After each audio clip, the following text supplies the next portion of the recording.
Join me today for a spring cleaning to remember.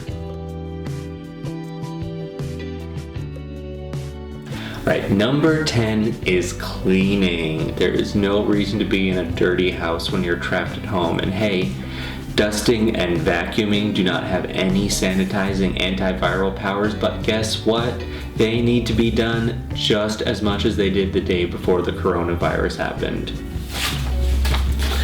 So this is spring cleaning. We're going into spring and, my house, I clean my house often, but it definitely needs a spring cleaning. So here is a list of different spring cleaning items that you can do while you are under lockdown.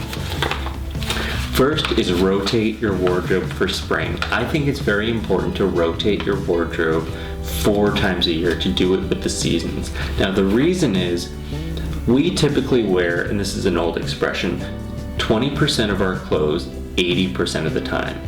So why even have the other 80%?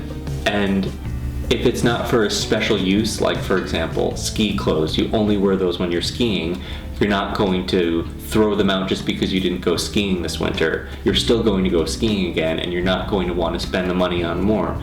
But if there are things that you just have multiples of, and you don't like the way you look in them, you don't like the way you feel in them, get rid of them. But also with the rotation, you don't need wool sweaters in the spring. It's too warm. You don't need your big fluffy fleeces in May. Only you know what your climate is like, and only you know what your lifestyle is like. But go forward and put the things that you're going to be using for this next 3 months front and center, and start to put some things away. That way you can let the closet breathe a little bit.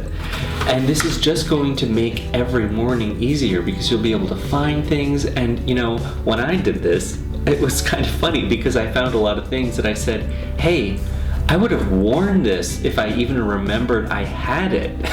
Think about that. I had clothes that I didn't even remember I owned, that I would have loved to have worn this winter. So rotate your wardrobes, start putting some things away. And a really, really great tip with this wardrobe rotation is to put your winter clothes in your luggage. You're probably not traveling for the time being. I know I'm not. So if I put all my really big winter coats and sweaters and scarves and mittens and hats into my suitcases, I'm going to get a huge volume of space opened up in my closet. So for me, this has been great. I've really looked at what I'm going to wear for spring, and it's just so much easier to find things in my closet and drawers now. So second, organize, inventory, and declutter your pantry. It's great to know exactly what you have. You don't need to make an Excel spreadsheet. You just, even if it's in your head, just gain an awareness of what you have and start going. And if things are expired and they have to be thrown out, it's better than getting sick. But at least you'll know what you have. And when things are organized, you can see them better, you can plan your meals better, and you can take that anxiety about running out of food way down. Because listen, I'm so much more worried about catching this virus and spreading it to other people than I am about starving in my house. To me, that's just a no-brainer. All right, number 3. When was the last time you washed your bath mats, your doormats, and your washable area rugs? If you haven't, and they are washable, now is the time. You can just do a couple a day, do them up, you follow the instructions on the tag, but for the most part, you wash them in lukewarm or cold water on the gentle cycle, tumble dry them on low for 10 minutes, and then dry them by hanging them. And you'll be amazed at how much the color changes when you wash them, probably. But this likewise is something you'll get into the habit of probably wanting to do once every season. Every 3 months is a great time interval to do a lot of different things, actually. Disinfect the surfaces that you touch often. Door handles, counters, phones, remote controls, computers. If you're touching it all day long, definitely disinfect it. Once you're really hunkered down and not going in or out anymore, you can ease up on that. You only need to disinfect these things when you've been exposed. If you're just in the house, you can probably ease up on that and save your disinfecting equipment for when you're really going to need it. So backpacks, gym bags, shopping bags, all of these need to go in the wash. Most backpacks are washable. Your shopping bags certainly are. Put those in the wash. Follow the manufacturer's instructions, and obviously don't put anything leather into the washing machine. But by and large, they're going to be just fine on low with a lukewarm water and with 10 minutes of a tumble dry, and then allowing them to air dry. When was the last time you washed your bathrobe and your slippers? If you can't remember, it is definitely time.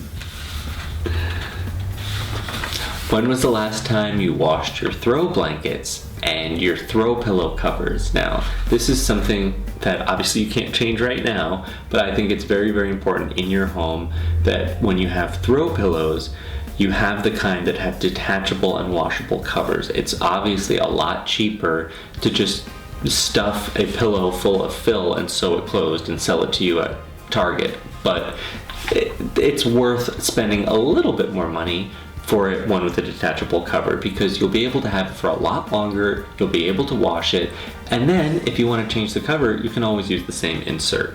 So definitely do that. Once again, follow your manufacturer's instructions, but by and large, it's the same drill. Lukewarm cold water, gentle cycle, a very modest amount of gentle detergent, tumble drying for 10 minutes to get the wrinkles out, and then hang drying. It might be unusual to dry things inside the house, but if it's the winter and the heat is going, that's actually great to put moisture in the air. When was the last time you cleaned and vacuumed and dusted your lampshades? I know all of my lampshades need a really, really good going over, so now's the time. Fan blades. When was the last time you wiped down and sanitized your fan blades? I know mine really need to be done before I start using them again. When was the last time you wiped down your appliances? I'm sure your dishwasher, your washing machine and dryer, your microwave, your oven, I'm sure they would all love a nice wipe down. Now, are you worried about running out of household cleaners? If you are, just try wiping things down with water. You will be amazed at how much residue comes off, especially if you have proper microfiber cleaning cloths. Listen, if you don't need to sanitize it, just getting it nice and wiped down and polished is a win. Descale your coffee maker. Is that the one chore you can never get to? Well, guess what? Now you have time. Follow your manufacturer's instructions, but by and large, you need to run some white distilled vinegar through it, and then a couple pots of water to get the vinegar out, and you will have a much faster cup of coffee in the morning. And this is a great thing to do, once again, seasonally. I think this should be done every 3 months. Follow your manufacturer's instructions if it needs to be done more often. And lastly, rotate your artwork. So, we kind of get used to things. We get kind of blindness to things. It's how we end up getting our homes so cluttered, because we start to sort of see the clutter as a piece of furniture that is in place. So it's actually going to be really, really fun for you to move your artwork and your family photos around. If you have something in your entry hall, maybe put it in your bedroom. If you have something in the living room, maybe you want to put it in the bathroom. You're actually going to see the things more because they're in a different place, and it's going to give a little bit of feeling of freshness to the space. So you want to actually kind of arrange the space to be lived in for this time. You want to make this cozy, comfortable, clutter-free cocoon in which to spend this time. This is an extraordinary time, so you're going to do some things that you otherwise wouldn't do, and kind of arranging the space, setting it up, and taking a little more care in your space is part of these extraordinary measures. And once again, when everything goes back to normal, you probably will want to do this. I like to go every 3 months and and just kind of rearrange things, rearrange the photos, the house plants, the knickknacks, take some things away, put some things in, and it just makes the house feel fresh, and it gives the house more of a seasonal feel, because when you go from Christmas, you always decorate the house for Christmas probably, and then you just go put everything away and go back to normal, which is probably kind of somewhat depressing. And this is another way of saying, okay, well, winter is a season too. You know, Christmas is just the start of winter, but what about the other 3 months, basically? And this makes it special. You know, you can lay out throw blankets, you can put out board games, you can put some books and magazines within easy reach. And when they're actually, you know, arranged nicely and stacked, they don't look like clutter. They look like they're just waiting for you to sit down and enjoy them. So, I am exhausted just thinking about all those things. Since it's spring, I wanted to share some of the beautiful spring flowers we have here in the desert. This is a blooming mesquite tree. Here are bougainvillea blossoms.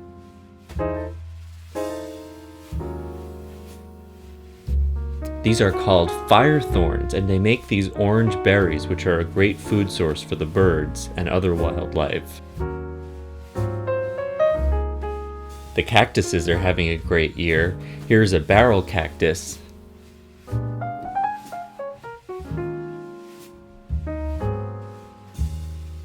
Here is a barrel cactus that has fruited.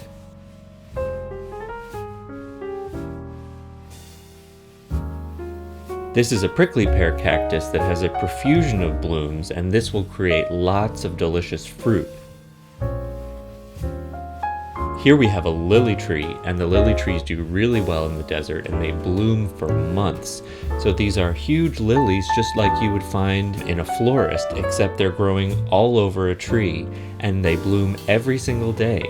Here are some of the beautiful spring flowers we have in the desert, and I hope wherever you are, that spring is finally starting to come into bloom and you at least have something beautiful to look at. Thank you so much for joining me today. I'm Will Brennan, natural lifestyle expert and the founder of Desert Mountain Apothecary. So hang in there, everybody.